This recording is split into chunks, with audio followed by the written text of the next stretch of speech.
And a happy good morning to all you prop makers or whatever time you happen to be watching this video.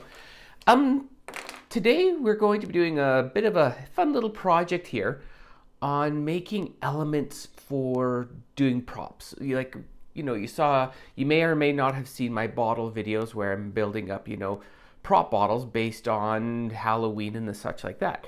But what I found is getting elements sometimes is very hard for those bottles because once you're out of season, you're out of season. So I'm just going to quickly go over how to go and make your own elements for doing props, for pretty much anything, and repeatable elements. So what I've done is I've got oven baked Sculpy clay here, and you pretty much are going to sculpt what you need, but I'll show you examples here that I've been working on. This is a skull that I've been working on. This is a seal. You can see I got a little bit of catch in there. That's okay. A shield. These are all good things that you can sculpt. Now, most of the time when you do like multiple elements, what you have to do is you have to do like a poured silicone mold. You have to use plaster, which slowly dries. For people like me who don't necessarily have the patience sometimes for that, that's not going to work. So quickly, just an example here. You pretty much are going to sculpt what you need, but I'm also going to give you a few ideas here on where to find stuff that will go a long way to making elements that you can use for future items. So if you go into the dollar store and find the packages of buttons, you can see that immediately you can create some really fun and easy elements for what you're going to work on. You actually see that I actually have baked this one here, and it really is so simple, but this is great. You can use this on so many things, and it's like a universal type item. So what we're going to do is you sculpt this and you bake it as per normal. So what I did earlier is I built a whole bunch of these, but in the example, we're going to do this little tiny skull that I did. And I'm going to show you about how you go about making a mold for these items. And this is a really quick mold system that allows you to pretty much build very, very quickly molds for repeatable elements and without having to, muck around too much. Now, what I'm going to use here is I'm going to use Lego because it allows me to set up just the right depth of form. So when I put the item inside of it, like you might be able to see it here, I'll try to.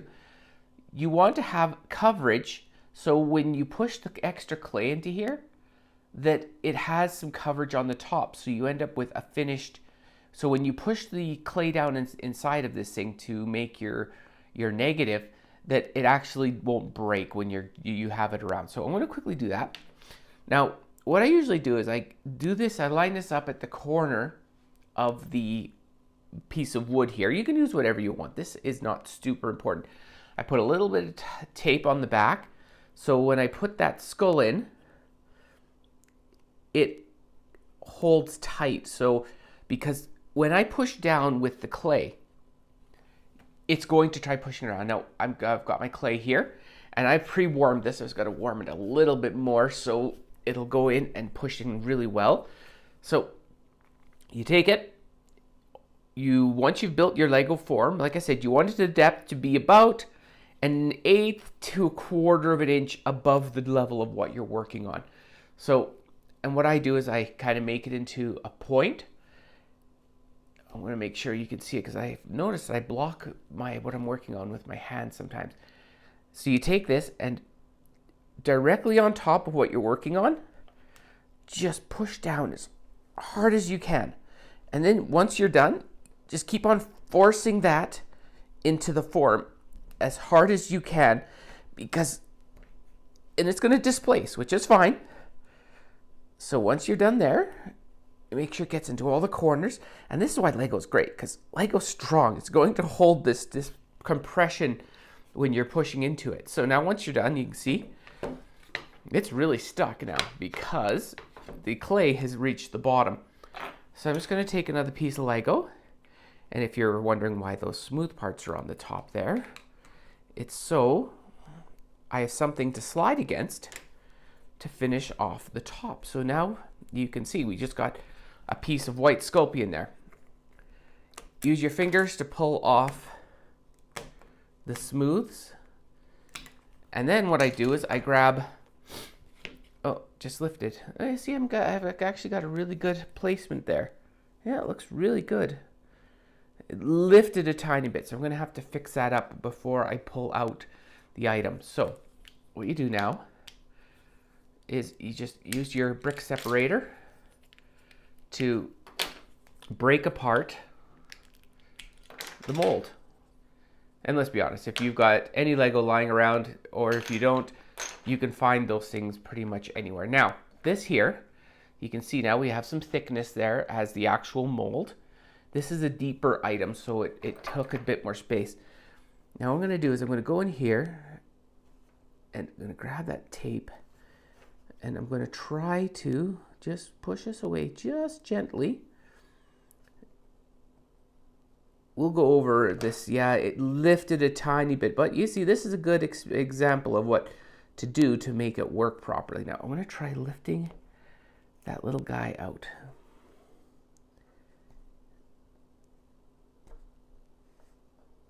There we go. Coming out. Okay. Now, you can see we have the negative impression of our skull in the bottom. And what I'm going to do, because we had a bit of negative relief, I'm going to just gently go through and trim off that overhang. You got to be careful here now, because that negative is what you're going to be using to be producing all of your little replicas. But you want to make sure that there's no overhang, because that's why that was hard to get out, because it was an overhang there. And if there's overhang, when you go to do it, it will cause problems. So you can see I'm just trimming it up. And there is our finished skull. Our finished mold. Now I'm going to go bake this, and when I'm back I'm going to show you how to use this to pull your elements and duplicate as many little skulls as you want. So I'll be back in, given the thickness of this, about 20 minutes. Okay, well, a small change of plan. While the mold is baking, I figured I'd just move through and show you how to go and now pull these molds once they're all finished. So once you're done, this is for the bigger skull. This is what you're going to end up with after you've baked it in the oven. The relief, the negative, it's all ready to go. These are some other ones that I've put together for the different elements that I can pull. Now I'm going to show you, this stuff can be fickle. The Sculpy can be a bit difficult when pulling out of these molds because it's soft. So I'm going to show you the trick that I use to quickly do this. On these bigger ones, this is a little bit of a nuanced area. This is not the perfect process, but for rapid making elements, it's hard to beat this. So you take this Sculpy, this is the baked item now, remember it's gotta be baked, and you just push it down into that as hard as you can, just like that. And then you want to make sure you got enough on the top like this so you can grab it and you just pull it back out. And just like that, you've got a replica skull. Now what I do is I use a sharp knife and I just go underneath it here and you just gently, without killing yourself, saw it off. You mush up the clay again, take it, push it into the mold. You're kind of seeing a pattern here, aren't you? It's strange how that works. Keep the top on. Give it a little bit of a wiggle. Out it comes. Very gently. Saw your final off. And I'll do it one more time because I just wanted to show you how great this works for making multiple copies of elements that you can use on your props. And it's something that I know we all struggle with, and this is an easy solution to it. There we go. That one could have had a bit more top for me to grab onto. I missed the angle of that just a little bit. That's okay. But as you can see there, instantaneously, I've got 3 copies of the skull. Now, what's really nice is, say if you do this, and oh, look, there's a little bit of flash there. You have the ability, before you bake it, to either customize these, to add elements to them. But if not, you just finish them up and put them into the oven. So once you're done here, you cook these through. You keep this form around. I have used this now for probably 15 times, and nothing sticks. This Sculpy, since it's got a bit of an oily texture to it, it allows it to kind of go in, and it doesn't bond to itself very easily, which is fantastic. But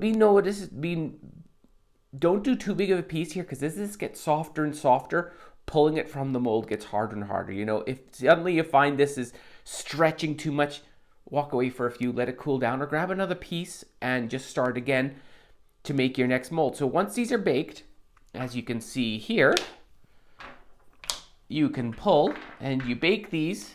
Everything's different, you know, you'll get your own molds will have your own ratings for how long you actually have to bake them for.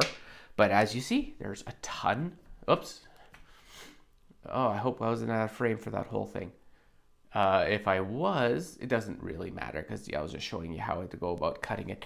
So once you're all done, is you can then finish them up. You bake them and you paint them.